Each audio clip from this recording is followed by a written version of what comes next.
ताज्या बातम्यांसाठी ABP माझाला subscribe करा आणि बेल आयकॉन प्रेस करा। च्या वाढवण बंदराला होणारा विरोध हा वाढतानाच दिसतोय। आज सकाळी या भागामध्ये स्थानिकांनी मानवी साखळी करत आपला विरोध दर्शवलेला होता। आता स्थानिक नागरिक आक्रमक झालेले आहेत। त्यांनी प्रशासनाच्या विरोधात घोषणाबाजी सुरू केलेली आहे। वाढवण परिसरामध्ये त्यामुळे आता पोलीस बंदोबस्त वाढवण्यात आलेला आहे। संतोष पाटील आपल्याला अधिक माहिती देत आहेत। संतोष, नम्रता, गेले अनेक दिवस वाढवण बंदराच्या विरोधात नागरिक आंदोलन करतायत। सातत्याने ही आंदोलनं आहेत ती सुरू आहेत आणि सध्या आता वाढवण बंदराचं जे सर्वेक्षणाचं काम आहे ते प्रगतीपथावर सुरू करण्याचे सरकारचे आदेश आहेत आणि त्यामुळे ह्या हालचालींना वेग आलेला आहे।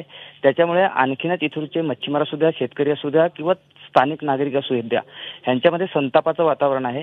इथूनची जी वाढवण बंदर जे आहे त्याला सातत्याने गेल्या 23 वर्षापासून विरोध होत आहे। अनेक ठिकाणी त्याचा पाठपुरावा सुद्धा केला गेलेला आहे।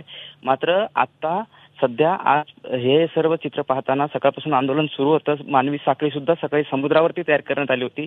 काही अधिकारी सर्वेक्षणासाठी आले होते, त्यांनाही लोकांनी परत जायला भाग पाडलं होतं आणि त्याच्यामुळेच आता आज रात्रीपासून आतापासून हा पोलीस बंदोबस्त मोठ्या प्रमाणात वाढवलेला आहे आणि नागरिकही संतप्त झाले। त्याच्यामुळे संघर्ष पेटण्याची चिन्ह इथे दिसून येतात। कदाचित तणावपूर्ण परिस्थिती निर्माण होऊ शकते। संतोष, धन्यवाद या माहिती।